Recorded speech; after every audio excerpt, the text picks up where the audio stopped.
Gravando. Sejam bem-vindos ao Estema Podcast. Eu sou o Fábio Bessa e aqui do meu lado, como sempre, Thiago Kawamura. Tudo bem, Fabião? Eu tô bem, você tá bem, Pô, cara? tô ótimo. Sabe o que eu notei? O que você notou? Você tá mais bronzeado. Tô bronzeado, cara. Voltou de férias? Ainda estou no meio das férias ainda. E o que você veio fazer aqui? Tava em Ubatuba. Vou contar a história. Vai. Ubatuba, praia do Prumirim, você conhece lá? Conheço. Você passou correndo Não foi lá, aquela, né? A mesma casa? Não, foi uma praia do lado. Aquela era do Félix ali do lado. Ali. É. Então tava lá, na praia, lá vendo o mar, ilha do Prumirim. Aí fui pegar uma foto pra tirar a foto da minha filha. Aí meu celular toca. Quem é? João Amoedo. Que isso? Aí eu falei, deixa eu ver o que ele quer, né? O pessoal ali não vai mandar uma mensagem aleatória pra mim. Falei, vou estar em São Paulo esses dias, vocês não querem gravar? E a gente já tava tentando gravar. Desde o começo do podcast já. É que eu fiz, subi pra cá, falei, vamos gravar com o João Amoedo. Aí eu vim um bate-volta aí. Não sabia que eu tinha tirado você da praia. Você atrapalhou as férias do Fabião. Mas você tem que voltar pra lá, depois então, eu volto pra lá. Muito bom. Só antes da gente começar, então, dar aqueles recados de sempre pra galera. Quem tá ouvindo no Spotify, segue a gente, classifica 5 estrelas. E quem tá assistindo no YouTube, não se esquece de inscrever no canal, bater o sininho, compartilhar, comentar, curtir. E tem a área de membros agora também, né, Fabião? Área de membros, para você poder assistir ao vivo a gravação. Antes da gente, começar a gravação, os bastidores. Então... Bate ali em cima, ali embaixo também no inscrever-se no canal, seja um membro do canal, e aí você vai poder ter alguns benefícios. Lá vai ter sorteio de prêmios, tudo que a gente vai falar depois. Bom, já falamos quem que a gente trouxe, né? Já contamos um pouquinho. Já contamos. João Amoedo, muito obrigado por você estar aqui com a gente. Que honra, cara. Muito prazer. Uma honra, sim. Não, eu tava pra vir, já tava nas minhas pendências, que a gente falou ano passado, acho que outubro, novembro, e eu não tô vindo pra São Paulo. Eu falei, não, agora eu vou, tem que... A gente até falou, a gente vai pro Rio, grava aí, que a gente tem uns episódios itinerantes você falou, ali. Mas deu certo, calhou de mim aqui. Só não sabia que tinha estragado as suas férias, mas você volta pra Ubatuba. Não, é ali do lado, ali, a gente volta ali depois. Ali. Primeiro presidenciável aqui do Estema, que tá sentado nessa cadeira. Uma honra. Bom, quem conhece, Amoedo, né, foi um dos fundadores do Partido Novo, né, hoje não tá mais lá, depois a gente conversa sobre isso. É executivo, empresário, empreendedor, mas hoje a gente vai falar, quer dizer, a gente vai falar um pouquinho disso também, né, carreira, mas a gente vai falar um pouquinho do histórico atlético aí, que a gente, pela pesquisa, a gente fez uma pesquisa, a gente sempre pesquisa o convidado. A gente achou só o episódio com o Michel Bogli lá atrás, que daí ele pegou um pouquinho mais nessa parte para contar os Ironmans, maratona. Você não costuma falar muito sobre isso? Porque normalmente você é solicitado sobre política. Política. Não deve aguentar mais, né? Você só liga o automático aí... E cada dia mais difícil a política no Brasil, também cada dia mais complexo aí. Mas... Acho que por isso que ele aceitou vir aqui para falar diferente. Um bate-papo, vamos trocar uma ideia. Mas conta pra gente, assim, você desde pequeno tem esse negócio do esporte na veia, assim, como que é engraçado, porque a minha família, meu pai e minha mãe nunca foram de fazer muito esporte. Eles sempre perguntavam de onde você puxou essa história de esporte, mas eu sempre gostei de esporte. Obviamente você começa no futebol... Depois teve um negócio que eu gostava muito de fazer, faço ainda pouco, mas era andar de windsurf. E aí o negócio eu comecei primeiro com corrida, ainda meio jovem, correndo pouco assim, e aí eu engrenei mesmo logo que eu entrei na faculdade. E aí comecei a correr e falava, quero correr logo uma maratona.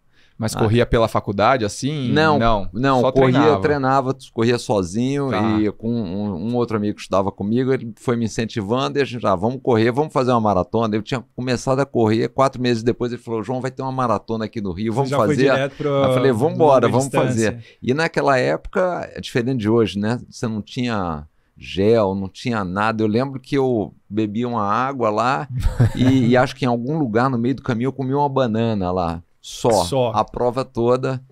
E eu tinha 19 anos, primeira maratona, né? E foi lá no Rio mesmo? No Rio. Largava às 6 da manhã. E não devia ter muita gente fazendo. Não, pouca gente. E aí eu fiquei triste porque eu completei 4 horas e 13 segundos. Nunca me esqueço. Eu falei, putz, mas por não 15 segundinhos eu não baixei de 4. Aí foi o início também, aí. Fiz minha primeira maratona também, 4:00:37. Puta, 37 segundos. 37 segundos também, eu falei 13 segundos, porra. Mas nessa época treinava por conta, assim. Treinava sozinho. Eu li alguns livros, tentava achar alguma coisa, mas muito sozinho, sem assessoria nenhuma. Tentava pegar uns livros que tinha de corrida.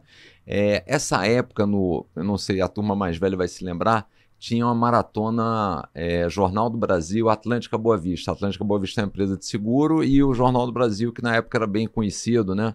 E aí era uma época que no Rio de Janeiro começou muita gente a correr. Tinha treino, aí eu entrei nessa leva depois dessa primeira aí, dessa primeira maratona. E fiz algumas por lá. Que legal. E, bom, aí fez essa primeira, bateu lá no 4 horas e na sequência já falou, pô, vou fazer de novo, ou falou, nunca mais vou fazer isso? Aí é aquela história, quem corre, quem treina sabe disso, assim, você termina acabado, no dia seguinte você falou, pô, mas preciso melhorar o tempo. Durante você fala, nunca mais. Já tá buscando inscrição, buscando prova. Nunca mais, tá bom, mas no dia seguinte você falou, pô, mas tem que melhorar o tempo, tem que treinar mais, né? E aí eu comecei a treinar para essas da Atlântica Boa Vista, Jornal do Brasil, mas sempre treinei muito errado e treinava a beça. E na última semana antes da prova eu batia todos os meus recordes, anotava tudo num caderninho, eu chegava na prova, obviamente, estava morto, né? Ao invés de você descansar as semanas que antecedem... A semana eu falava, deixa eu ver se eu tô bem. Aí dava tiro, fazia subida e tentava bater todas as metas que eu tinha feito anteriormente. Aí batia, só que chegava na prova acabada. Aí sempre fui mal, não abaixei de 4 horas, mas assim, nada muito relevante. E aí, pouco tempo depois, eu comecei eu vi a história do Ironman no Havaí. E aí começou a ter umas provas de triatlo no Rio. Aí eu fiz a primeira em 1983, 84, o Triathlon Golden Cup, que era lá, o percurso era super bonito, mas assim, fazia quase que o Rio todo, que você nadava lá na Pedra de Guaratiba, para quem conhece, aí vinha pela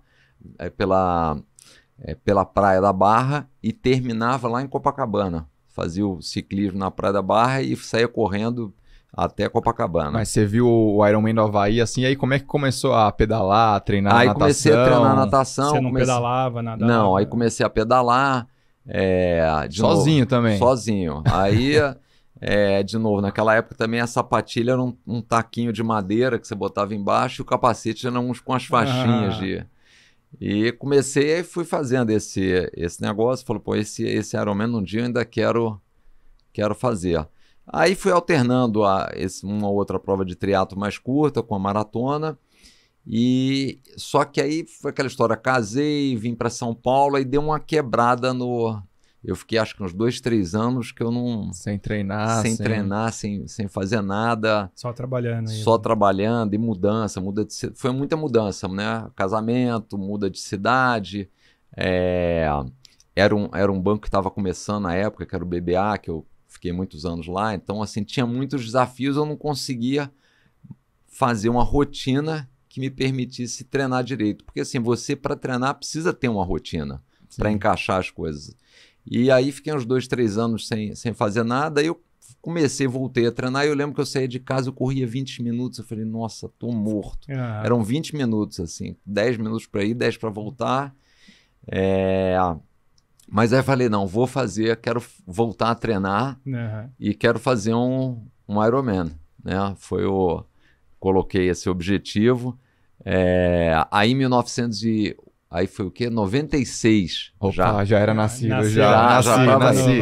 Aí eu fui assistir o Ironman do Havaí. Fui lá pra Kona. Você foi assistir lá? Fui assistir. Deve ser legal, hein? É bem legal. Aí eu falei, nossa, um sofrimento, um calor no dia que eu tava lá.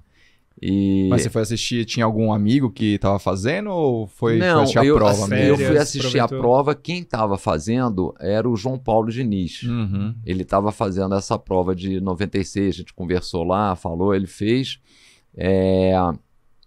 E aí depois eu resolvi que eu ia fazer o Ironman de Roth, na Alemanha. Me inscrevi, era para 1998, e aí... Fui conhecer Roth também, aproveitei que eu ia tirar férias na Europa, falei, eu vou lá conhecer. Em 97 fui só para dar uma olhada como é que é o percurso, tudo, uma cidadezinha micro, mas é um Ironman que até hoje é bem legal. E na época, pra vocês terem ideia, nessa época tinham 2.700 pessoas largavam a prova. E mais ou menos 400 mil pessoas assistindo a prova. Caraca. Era um evento, uma cidadezinha que não tem nada. Fica onde na Alemanha? É perto de Nuremberg. Mais pro sul. Mais pro sul, perto de Nuremberg, na região lá da Bavária. Aí eu sei que eu fui para lá e foi o primeiro Ironman, foi em 1998. Mas daí você já procurou alguém para te orientar? Já, aí nessa altura eu já estava treinando com o Marcos Paulo. O Marcos Paulo. Caramba, o Marcão tá em todas. Ele tá em tudo, né, cara? Ele disse que eu cheguei lá com a gravata meio troncha, queria fazer uma maratona, depois porque nessa época eu já tinha feito algumas maratonas, já tinha conseguido melhorar o tempo. Você lembra dessa conversa com ele? Como é que foi? Você se apresentando para ele? Eu me apresentei, ele falou que eu cheguei lá meio final de tarde, final de saída do escritório de noite, uma gravata meio troncha assim, e ele falou, pô, esse aqui não vai treinar, não vai fazer nada, e aí depois comecei a treinar, ele levava sério os treinos lá, né? Não tinha jeito. Você quer fazer um Ironman, se não levasse a sério, era Aí ele te ensinou que não pode fazer muita força uma semana antes. Não, aí ele ensinou que tinha que fazer o descanso. E aí a gente comecei a equilibrar melhor os treinos e aí deu uma engrenada. E um negócio legal que a gente conseguiu, eu tinha uma rotina no banco muito puxada, mas ele conseguiu fazer uma agenda tal que eu conseguia fazer um treino para Ironman. Então, durante a semana, eu não saía, não ia para a rua pedalar, fazia 1 hora de rolo em casa. De noite, eu dava uma nadada e tinha dias que, em vez de fazer o rolo, eu corria. Mas, assim, eu não gastava mais do que 1 hora de manhã e 50 minutos de noite. E aí, o problema era o final de semana, que final de semana, sábado, eu saía de casa às 7 da manhã, voltava às 2 da tarde, e domingo, mais ou menos parecido também. Fazia todos os treinos pesados e longos. Né? Muito volume. É muito volume. Aí fazia tudo no sábado e domingo. E você sentia muita diferença, assim, de quando tava treinando pro Ironman, de quando tava treinando pra uma maratona? Porque no Iron, no triatlo, você muda o estímulo e tal, né? O pessoal fala, puta, eu adoro treinar pra triatlon, porque vai mudando. Pra maratona é corrida. Não, e outra coisa, na corrida, assim, você acaba correndo muitas vezes, se machuca, né? E eu acho que o triatlo, ele te complementa muito, porque a natação te melhora o fôlego, a bicicleta te dá um condicionamento muito bom, porque você consegue ficar muito tempo fazendo exercício, então batimento, baixava e tudo, sem lesão, né? Porque você vai correr 2, 3 horas, é dureza, mas pedalar 2, 3 horas correr machuca, cara. Correr machuca, então, E tinha um outro negócio, que era o psicológico também, né? Que eu falava, bom, Ironman, eu vou sofrer aqui 11 horas, sofrer 2, 3 horas na maratona não é nada. Então eu já até falei, o melhor treino para maratona é você treinar para o Ironman, porque depois você vai fazer a maratona, você fala, bom, mas já só isso, bom. É só 3 horas de sofrimento, não são 11, então tá tranquilo. E você falou do rolo, recentemente, acho que final do ano passado, os comentários sobre eleição, tudo, você entrava numa salinha, acho que não sei se na sua casa, no Rio, e no fundo ficava aparecendo a bike no rolo ali, com a televisão. A gente que via lá falava, porra, lá, ó, pedala no rolo ali, televisãozinha. Você tem pedalado? Você tá, eu tenho aquela pedalado. Bike que aparece lá no fundo? Eu tenho pedalado. Lá no passado, era aquele sistema, tinha uma televisão, eu tinha um videocassete, que muita gente nem sabe o que é, com aquelas fitas, e tinha um treinador americano lá, o Troy Jacobsen, e ele fazia ele fazia umas fitas de treino. Então eu comprava essas fitas, ficava pondo e ia seguindo o que ele estava fazendo. Agora está muito mais moderno, eu pedalo, uso muito o Zwift, né? E aí faço aquilo e tenho pedalado lá. Deixa 2 telas, deixa o Estema de um lado assim, que daí você vê as entrevistas passadas lá do Marcos Paulo, todo mundo, e o outro do treino, né? E como foi esse primeiro Ironman lá da Alemanha? Como você saiu? Foi o seguinte, de novo, eu mesmo com a história do descanso, mas eu acabava sempre forçando muito nos treinos, né? E aí, quando eu dava aliviada a última semana, sei lá, estava com a resistência meio baixa. Resumo da história, eu viajei para a Alemanha, queria estar bem, viajei uma semana, um pouco menos de uma semana antes, cheguei lá numa gripe danada. Puta vida. E na maior dúvida, né? Vou tomar antibiótico, não vou, acho que o antibiótico vai baixar minha resistência, mas não conseguia fazer nada. Você estava tipo com febre também? Febre, dor de garganta. E aí fiquei lá uns 3 dias sem fazer nada. No meio da semana aí o Marcos Paulo estava lá, eu fui saindo para dar uma pedalada de 20 quilômetros, eu voltei exausto, falei, putz, vai ser... Mas já estava lá, né? Aí acabei tomando antibiótico 2, 3 dias antes da prova. E aí eu falei para minha esposa, é o seguinte, são 2 voltas, a natação eu vou fazer, Isso é tranquilo, eu vou fazer. Nadava bem, nada bem? Nadava razoável. E ia fazer lá para tipo 1 hora natação. E aí eu falei, bom, e a bicicleta são 2 voltas de 90. Quando eu sair da bicicleta, da natação, eu vou ver como é que eu tô.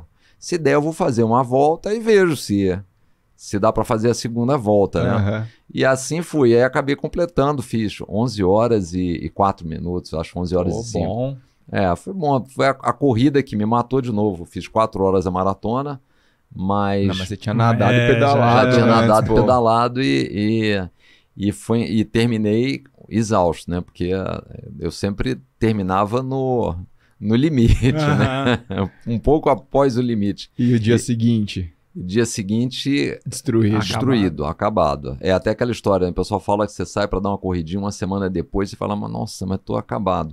E foi interessante que no dia da prova foi a final da Copa. 1998, Brasil e França.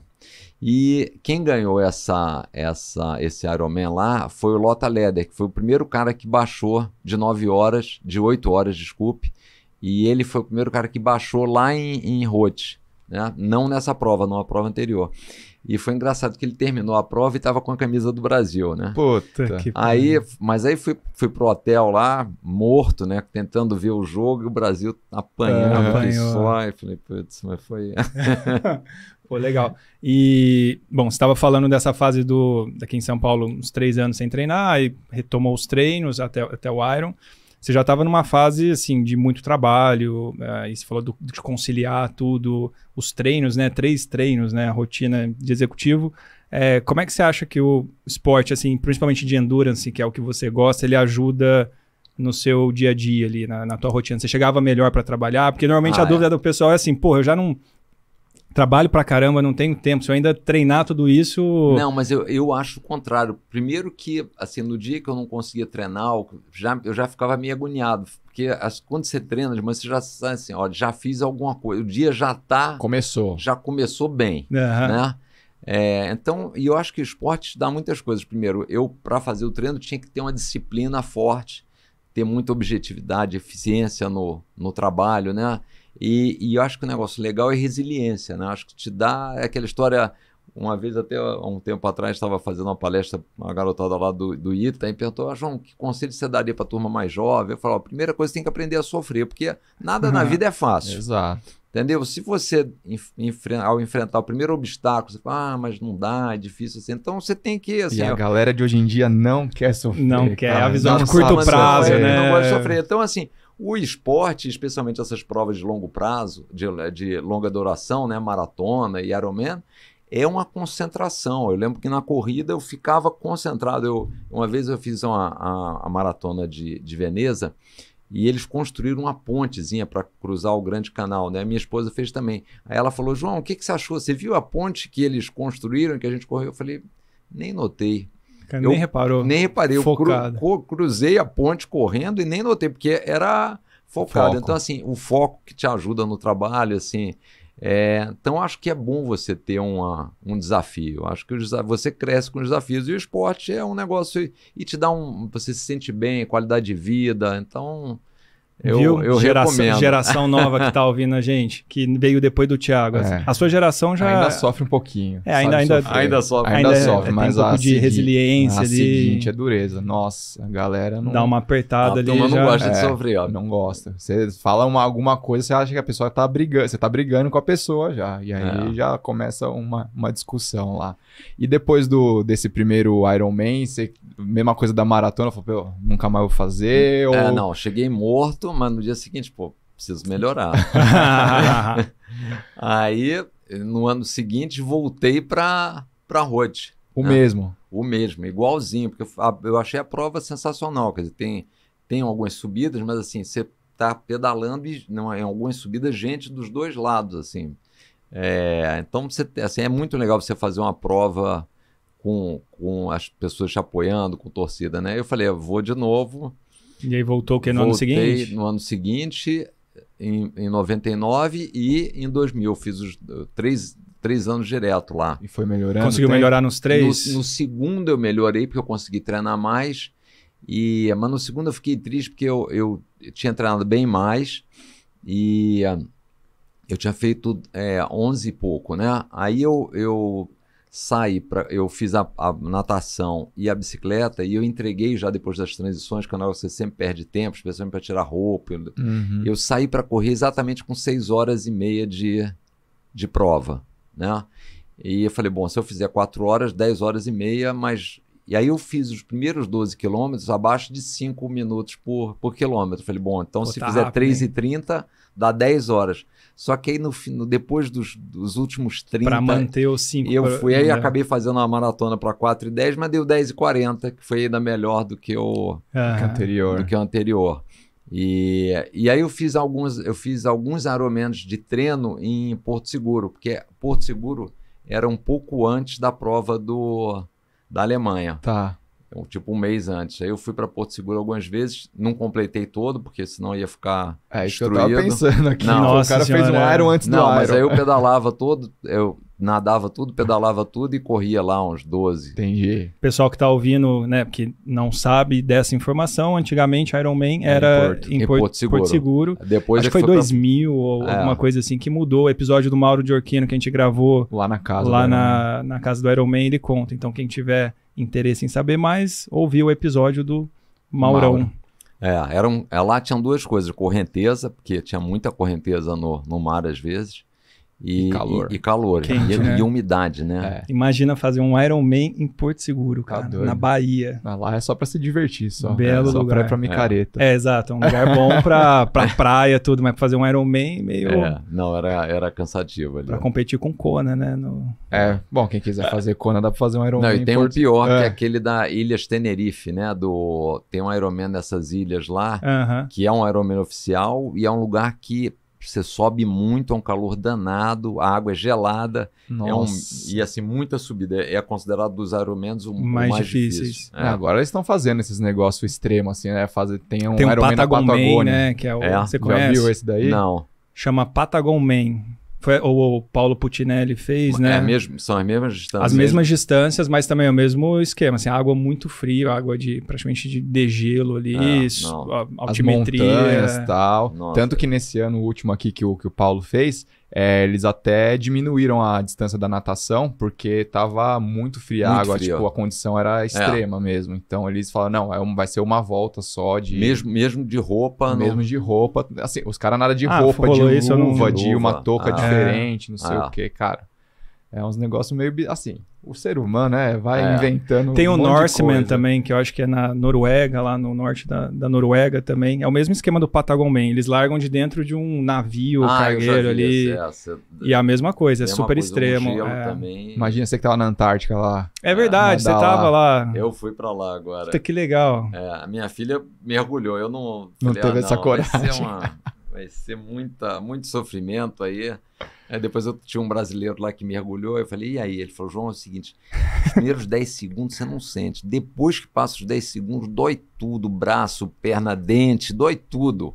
Mesmo com as roupas todas. Não, e eles estavam, mas todos eles que deram esse mergulho eram mergulho sem nada, né? Não, aí vocês estão de brincadeira. Sem nada, de sunga. Era um mergulho, o pessoal tava lá, mas assim, rapidinho, dá um mergulho e já sobe pro barco. Dá uma morrida ali. Mas 10 segundos, 20 segundos, mas já deve suficiente. ser isso mesmo, deve dar uma morrida, você vai pro céu ali e volta. Zero, tava o quê? 1 grau.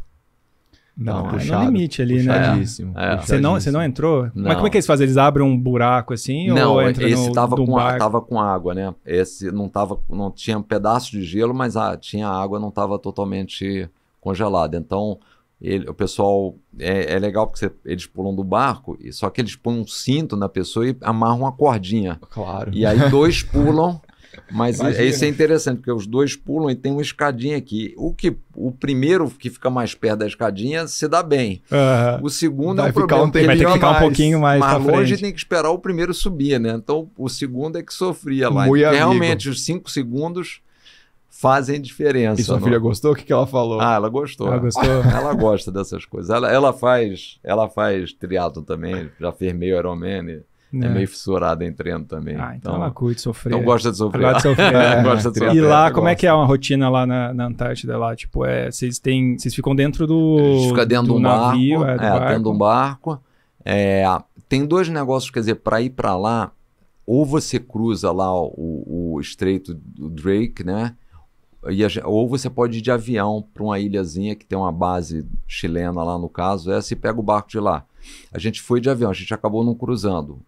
O cruzamento, a única coisa é que às vezes o mar é muito mexido ali, porque é um lugar que, como encontra os dois oceanos, tem uma série de correntes ali e fica muito mexido. E aí você fica, a rotina, você fica num barco e você sai nos botinhos que eles têm para fazer os passeios. Ou passeia de botezinho para ver o visual todo, ou você vai para alguma terra mesmo e aí dá uma caminhada, dá uma andada.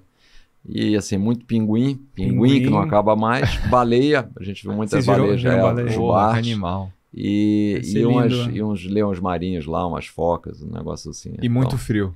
E frio. Muito frio. Verão tava... A gente pegou -2, -3 no verão, né? E isso porque não tava no centro. O centro lá da Antártida, você vai bem pro miolo, aí dá 80, 90 graus negativo. Tá legal. Não, acho que depois do -15 é tudo igual. É tudo igual. Igual. Você entrava em banheira de gelo na época dos treinos lá depois, não? Na minha época não tinha esse raiz, negócio. Época raiz. Não tinha esse negócio, não. Isso é novidade agora. Eu nunca experimentei. Você nunca entrou? Não. É que normalmente essas banheiras ficam 10 graus, 12, né? Mas já é bem diferente. Também você já sofre bastante já. Bom, depois de 3 Ironmans lá na Alemanha, como foi a sequência aí? Aí depois eu comecei a fazer os de Florianópolis, né? Fiz 3 vezes lá. Fez 3 vezes aqui também. Mais ou menos tudo ficou nesses tempos aí. Entre 10h50, 11 horas. E sempre treinando com o Marcos Paulo? Sempre com o Marcos Paulo. Sempre com o Marcos Paulo. Aí eu acho que eu fiz 3 de Florianópolis e 3 lá na Alemanha. Puta. E como sentiu a diferença, assim, mais experiente já sabendo como é que era a prova? Sempre o sofrimento é igual, mas assim, você planeja melhor a prova, né? É aquela história que em algum lugar que eu li, eu fazia muito isso. Falou, quando você estiver fazendo, especialmente nas transições, visualiza. Falou, você está nadando, você já começa a visualizar que você vai sair, vai tirar a roupa, vai pôr a sapatilha, vai pôr o capacete, que te ajuda esse negócio. E na corrida sempre, na bicicleta também, né? 2 coisas que eu sempre tinha preocupação de fazer. O negócio da alimentação, ter uma rotina para alimentar, porque faz muita diferença, pelo menos para mim fazia. E a outra, concentração também na prova, né? Concentrado na...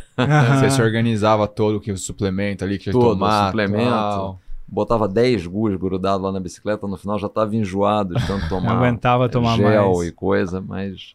Pô, legal. E a evolução na corrida, porque eu lembro, acho que eu li, não sei se foi no livro do Sérgio Xavier, que tem um capítulo seu lá, Vidas Corridas, livro bom, né, pra indicar pro pessoal. Não sei, eu não li.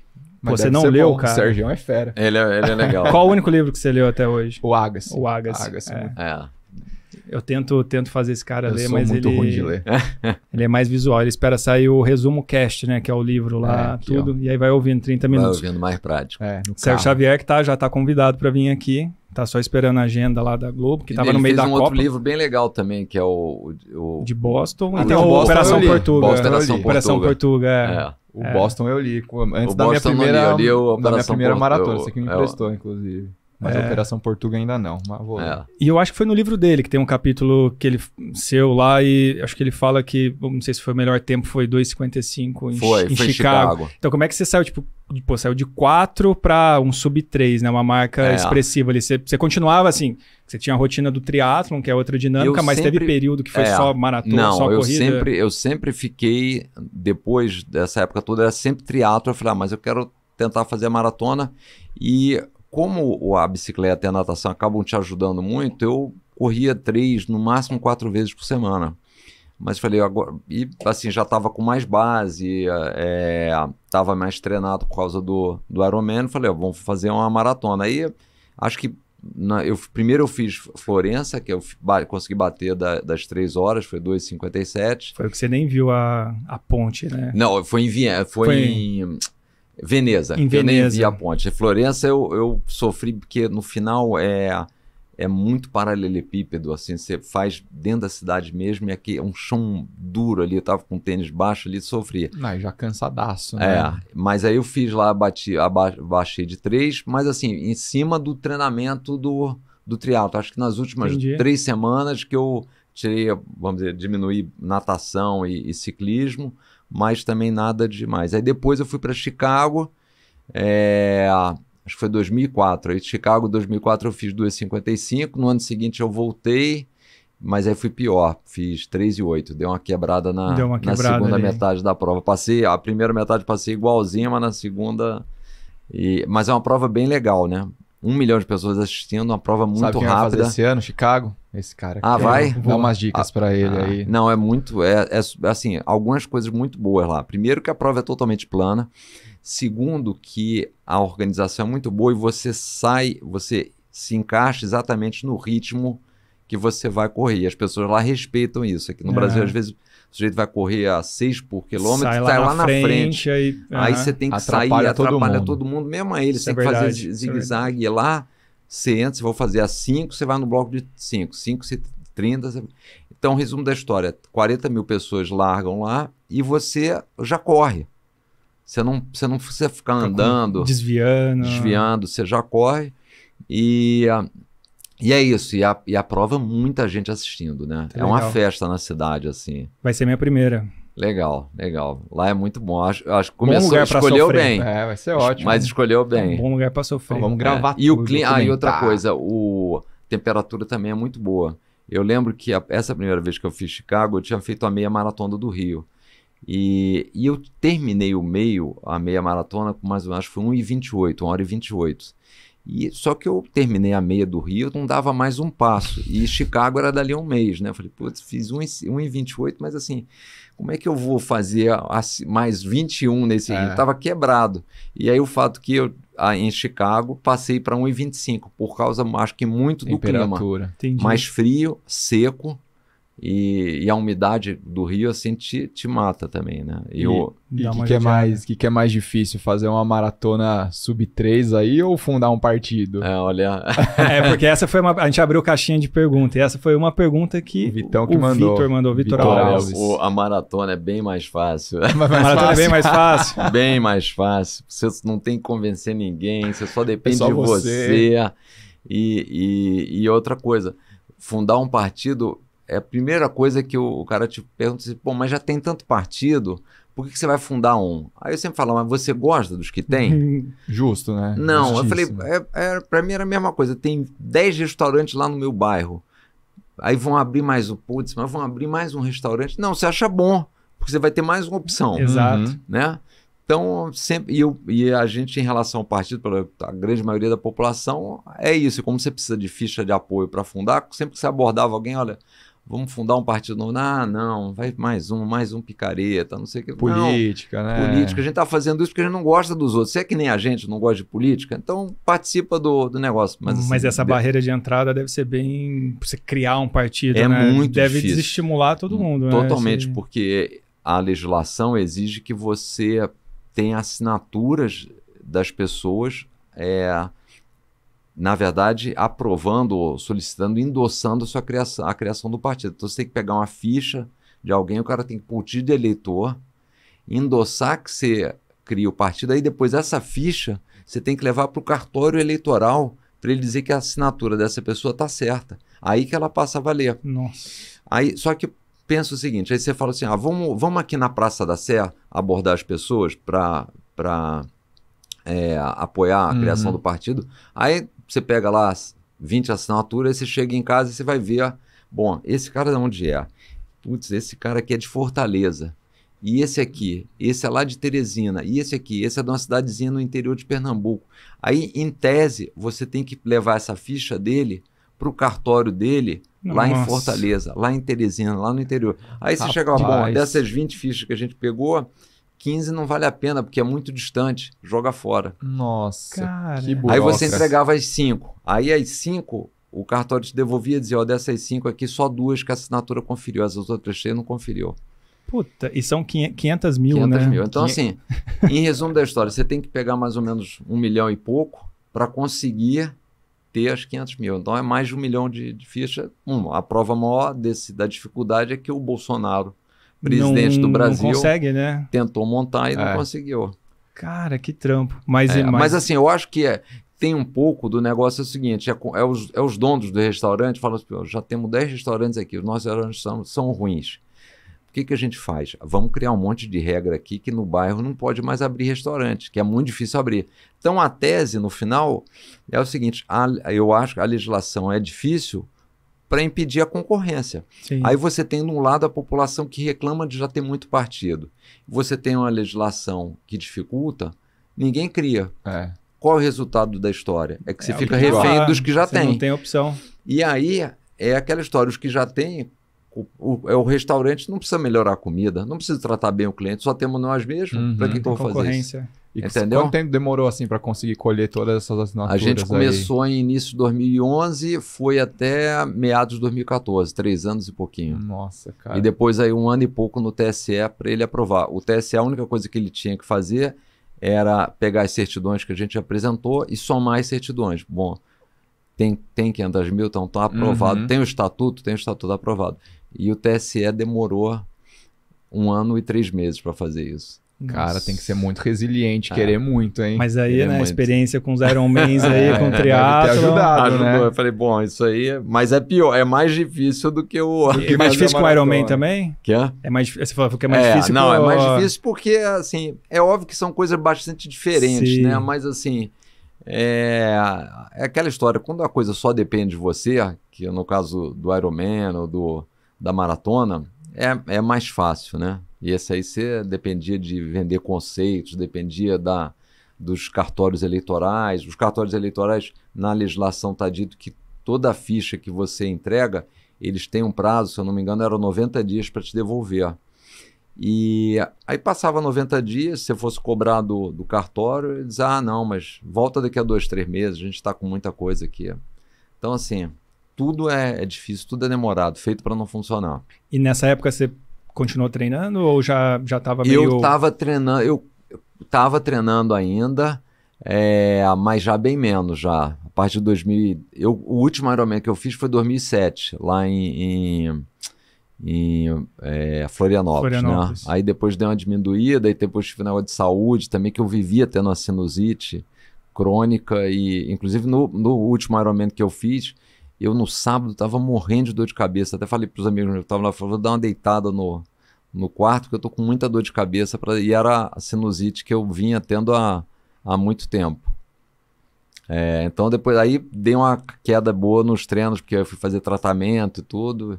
E aí você vai ficando mais velho, tudo é mais difícil, né? Então, essa história da sinusite também, acho que o Sérgio Xavier contou no livro, né? Que daí depois você foi descobrir que era na verdade... Era um câncer. Era um câncer. Porque o sintoma, ele vinha ali como dor de cabeça. Era sempre uma sinusite, aí eu ia sempre em vários otorrinos, não, você tá com sinusite, toma um antibiótico, toma um corticoide, aí eu melhorava, e aí voltava, você deve estar com baixa de resistência, não sei o quê, E aí, um belo dia, um dos otorrinos já tinha trocado, ele resolveu puxar um pedaço que tinha.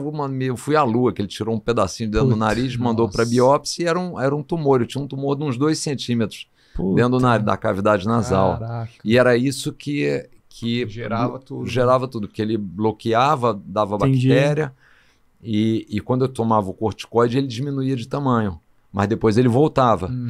E foi engraçado que aí nos últimos tempos eu estava tendo com muita frequência, então nem conseguia treinar direito, porque eu começava a treinar, ficava com sinusite, aí não sei o que, antibiótico, então... Caramba, e o tratamento aí foi químio... Químio e radioterapia. Aí eu descobri em final de 2009, início de 2010.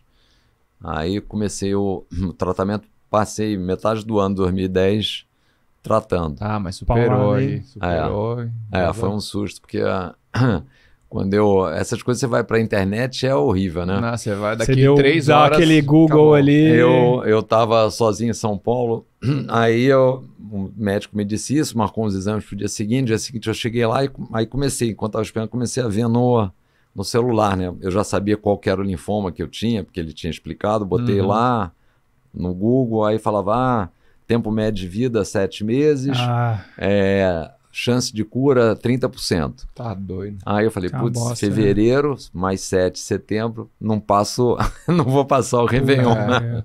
Aí você se agarrou nos 30%. Esse ano não vai ter Réveillon. Eu falei, mas eu tenho que estar nesses 30%, aí depois as médicas apresentaram um protocolo que tinha sido liberado de um estudo coreano para esse linfoma, que tinha sido liberado em final de 2009, quer dizer, tipo 2 meses antes, e aí nesse já a chance de sucesso já era tipo 60%. Entendi. Aí eu falei, eu vou estar nos 60%, Claro. eu não vou estar nos 40%. Tem né? mais chance, né? Com É. 60. Você foi buscar lá na Coreia. Aí elas que levaram, eram as médicas lá que estavam me atendendo, e aí fiz isso. Mas é um tratamento que, como o linfoma era muito agressivo, o resultado é que o tratamento para curar esse linfoma, e como ele não é muito comum, não tinha um tratamento padrão, e esse tratamento era muito forte para ele não voltar, né? Então fiquei acabado. E bom, mudando um pouquinho de assunto, aí na época que disputou as eleições, assim, cansou muito, cara? Olha, eu fiquei exausto. Eu logo depois que acabaram as eleições, eu viajei com o pessoal lá de casa, com a família, e a gente foi lá para as Maldivas, né? Eu gosto de mergulhar, a gente ia mergulhar lá, e eu chegava no hotel, aí eu falava, Rosa, eu tô muito cansado, vou dar uma dormidinha aqui. Uhum. Aí eles saíam, faziam um monte de coisa. Você Você só tava queria, dormindo. você só Aí queria dar uma voltava morrida, 3 né? horas depois, 4 horas depois eu tava dormindo. Eu nunca fui de dormir de tarde. Você né? desligou lá celular e tudo. Tudo, mas assim, tava arriado. Que realmente a campanha do jeito que a gente fez, né? O partido não tinha estrutura nenhuma, então tinha que fazer tudo, né? Assim, então era muito Tudo cansativo. precisava passar por você ali, né? E assim, tinha que pensar muita coisa e visitava, e assim, fui para vários lugares do Brasil e muitos eventos, então, e muita informação, e entrevista, e falar de vários temas, vários tópicos, você tem que estudar, você tem que... Então Treino nessa época não tinha como, Não né? Não nada, sobrava tempo. comia mal. Tanto que comer também deve ser... O que tinha. O que tinha, e você comia mal, se alimentava mal, engordava, não treinava, mas eu sei que eu terminei exausto. E de 4 anos pra cá, depois de 2018, voltou a praticar alguma coisa? Voltei, mas assim, hoje o que eu sinto mais por negócio da idade, você acaba não conseguindo se recuperar bem. Você treina num dia, eu por acaso, tô com o joelho meio ruim aqui. Opa, liga Opa, pra tem gente 2 depois aí. fisioterapeutas aqui, a gente depois dá uma olhada eu ali. viajei, aí tinha feito umas coisas, já achei que tava bom, viajei, corri 2 dias lá na esteira, fiquei Não tá mal bom. de novo, não tô bom. Ah, Então, tô agora na natação, na bicicleta, mas agora eu tenho feito as coisas mais leves e quero ver queria ver se voltava e fazia pelo menos um meio Ironman aí. Pô, legal demais. Eu fiz um meio depois, depois de 2007, depois da doença e tudo, fiz um meio aqui, lá no Rio. Não, no Rio não, foi nos Estados Unidos. No Rio eu fiz um olímpico. Aí fiz esse nos Estados Unidos, no Arizona, um meio, mas eu queria voltar agora e ver se dá para fazer um meio Ironman aí. Não, vamos legal. voltar. Bom, vamos pro momento Z2, Fabião? Vamos menos Z2. Deixa eu perguntar, Moedo, no meio aí da política que você andou, porque assim, no meio executivo é comum a gente ver a galera que faz esporte de endurance, tudo, cada vez mais frequente. Na política você vê lá uns políticos com Garmin, tudo, ou é tudo, os caras, difícil. é outro lifestyle lá, é outro... lifestyle, assim. Quando eu estava fazendo os eventos pelo Novo e divulgando o partido, tinha muita gente jovem, então tinha gente que teve gente, João, já fiz Ironman, não sei o quê, mas assim, a turma que está na política tradicional é difícil, não... É pouca gente. Outra pegada. Não, os bar à noite em Brasília, né? Coisa boa. Coisa boa da vida também. E assim, e Brasília é Coisa até boa. uma cidade boa para treinar, né? Todo mundo fala. Tem uns triatletas, o Leandro Macedo, que foi um triatleta bem... Acho que ainda está fazendo prova, né? Tá. Que foi bem conhecido aí, foi pro Pan-Americano. Acho que ele foi para as Olimpíadas também, né? Acho que... Não Vixe, sei. eu não sei essa história. mas assim, era um lugar... Tinha muita gente que treinava em Brasília. Mas a turma acho que não é... Não é adepta aí. Não, a Pelo gente menos fala porque isso vira um assunto ali, como quando você tá ali, vai conversar com alguém, vê que, puta, também faz esporte, isso é uma brecha ali pra... Você vê o relógio, se é um Garmin, você já sabe que o cara faz alguma coisa. O cara todo esporte. executivo lá, até um gravata, mas com Garmin lá. Não, cresceu muito, né? As provas hoje em dia, quer dizer, a quantidade de gente nas provas, tanto é que muitas provas, a dificuldade é você conseguir se inscrever nessas provas de Ironman e tudo. Esgota. Acho que foi o Ironman que publicou agora, né? Que já esgotou pra... Não sei se é o do Rio ou 70 do Rio. É só no final do ano, eles abrem e bum, vai, sei lá, 3 mil vagas, 4 mil vagas. Isso aí. Bom, vamos lá. Momento Z2. Fabião te explicou, né, o Amoedo? Explicou. Que é o momento que você achou que tudo ia dar errado, mas alguma coisa te deu energia e esse momento deu certo. Seja na vida pessoal, seja em prova aí. O que você pensou? Pra mim foi esse um pouquinho que eu contei aí do negócio da doença, né? Que eu falei, putz, se eu li isso aqui, eu falei, vai ser difícil. Então, esse foi um momento que eu achei que a cortina tinha fechado, mas foi um negócio que eu falei, não, dá. E aí, logo que... Mas foi engraçado que foi rápido, né? Logo que... primeiro momento você fica assim, o chão cai, né? Eu fiquei exausto, sem ter feito... Parecia que eu tinha corrido 2 Ironmans, 2 maratonas. Mas aí, à medida que você vê que tem um tratamento, aí vira aquela história do treino, né? Falou, bom, dá para fazer? Porque foi a mesma coisa a primeira vez que eu vi o negócio do Ironman, eu falei, pô, mas esses caras são malucos.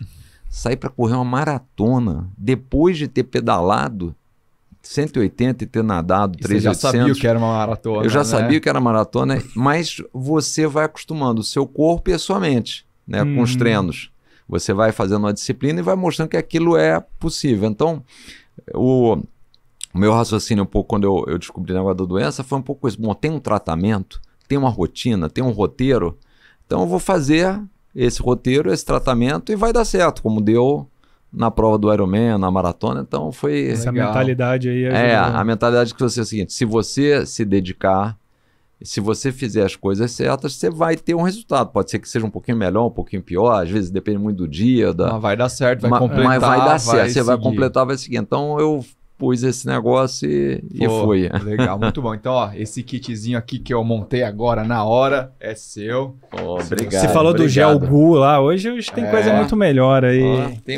Tô vendo, tem squeezezinho. Squeeze, muito bom. Você voltar aos seus treinos aí, tem um pacotinho de gel da Z2. Ótimo, já vi que tem o boné aqui para proteger do sol lá do Rio. E aí são géis. São 10, um packzinho. Já tomou 10. Já? Esse você conhece o Z2? Não tomei. Então agora você vai experimentar, depois o Vitão vai te ligar, vai querer fechar umas parcerias aí. Legal. Já vou projeto 70.3 aqui. Muito obrigado. Boa. Bom, e a gente também sempre pede dicas de livro, de série, mas pro convidado, né? Mas antes, a gente vai dar uma dica hoje, né, Thiagão? Qual que é a dica, Fabião? Que agora a gente tem com um negócio novo aí, né? A gente tá com um negócio novo, porque a gente tem uma dica, você aí, porque, acho que todo mundo que ouve aqui muita gente já tem os próprios assessores lá de investimento, mas tem gente que faz isso sozinho, né? E, o Amoedo tá aqui, pode falar também da importância de você ter alguém ali que entende, né? Que gerencia. Exato. E que às vezes, o custo é tão baixo, tão marginal ali, que os ganhos são, pelo menos de você não perder o teu dinheiro suado ali. Não vai cair nos golpes que tem na praça, os golpes, né? Hoje tá cheio de golpe aí. Só cortar um pouquinho. Você viu a menina da medicina lá, velho? Puta, eu vi, que ele perdeu toda a grana da formatura do povo lá. Essa história ainda vai feder. Dar pano pra manga. Eu tive exatamente uma coisa como essa no colégio, no Santo Inácio. Tinha uma pessoa, um responsável, até não temos álbum de formatura. Isso foi na época de colégio, a gente sumiu com o dinheiro de todo mundo. Caramba. Tem que ter sistema de controle ali, tem que ter assinatura de, sei lá, 1/3 da sala lá pra... Bom, mas o que você tava falando, Fabião? Que é bom ter essa pessoa, por quê? Porque imagina, quando o Amoedo treinou lá pro primeira maratona, se ele tivesse alguém ali, um treinador antes, falando, não corre antes ali, né? Então a importância de você ter alguém ali supervisionando. E a gente tá agora com a parceria num podcast da 4 Investimentos, que é um dos escritórios mais bem avaliados da XP, né? Ganhando prêmio pra caramba, mais de 1,2 bi sobre gestão. 4 escritórios no Brasil. 4 escritórios no Brasil, mais de 40 assessores, a galera tá voando lá. Pra quem, a gente tava falando de Kona antes, que a gente tinha feito o documentário lá, a 4 foi uma que patrocinou os 2 episódios para ajudar a viabilizar os 2. A gente gravou com a Juliana, que é uma das sócias da 4, e agora ela vai apoiar o podcast. Então, esse quadro agora de indicação de livro, que todo mundo fica esperando, que livro que ele vai indicar, que série que ele vai indicar, é um oferecimento da 4 Investimentos.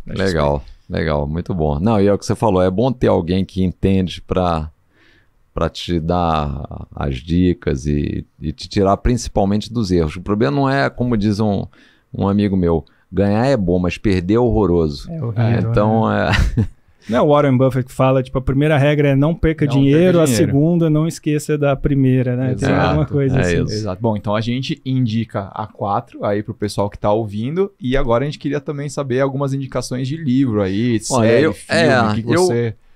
assim, livro, eu tenho 2 que eu gosto e não tem jeito, né? Vai estar muito ligado à história toda da política, que foi esse negócio que eu me metia nos últimos anos, né?